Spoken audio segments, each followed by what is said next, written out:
tuwa ng magulang mo, at ang kamay nila ang iyong ilaw. At ang nanay at tatay mo'y di malaman ang gagawin, minamasdan pati pagtulog mo. At sa gabing napupuyat ang iyong nanay sa pagtimpla ng gatas mo. At sa umaga na may kalong ka ng iyong amang tuwang-tuwa sa'yo.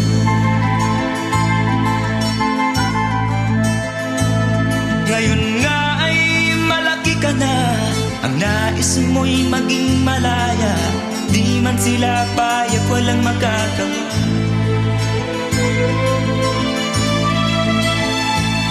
Ikaw nga ay biglang nagbago, naging matigas ang iyong ulo, at ang payo nila'y sinuway mo. Di mo man lang inisip na ang kanilang ginagawa'y para sa'yo. Pagkat ang nais mo'y masunod ang layaw mo, di mo sila pinapansin.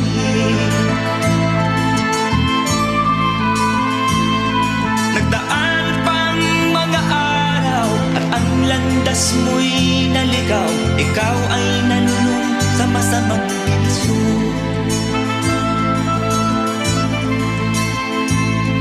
At ang una mong nilapitan ang iyong inang lumuluha. At ang tanong, anak, ba't ka nagkaganyan? At ang iyong mga matay biglang lumuha nang di mo napapansin.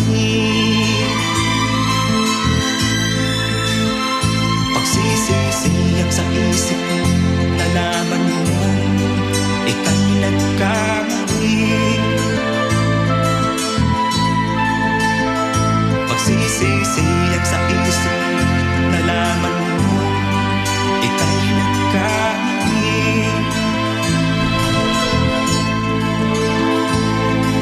Kahapon ay nilimot mo pati ang iyong masamang bisyo. Laking pasalamat ng magulang mo.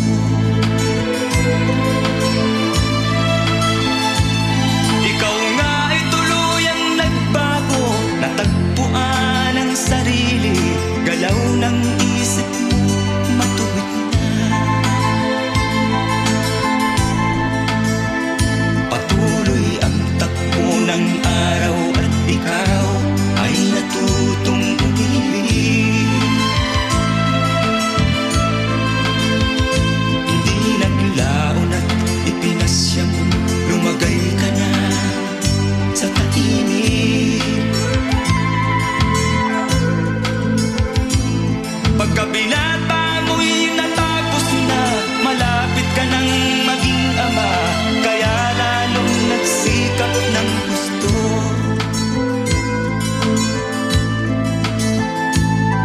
Dumating ang iyong hinihintay, sinilang ang panganay mo, parang langit ang iyong nadama. Ngayon anak, alam mo na kung anong pakiramdam ng maging isang ama. Ganyan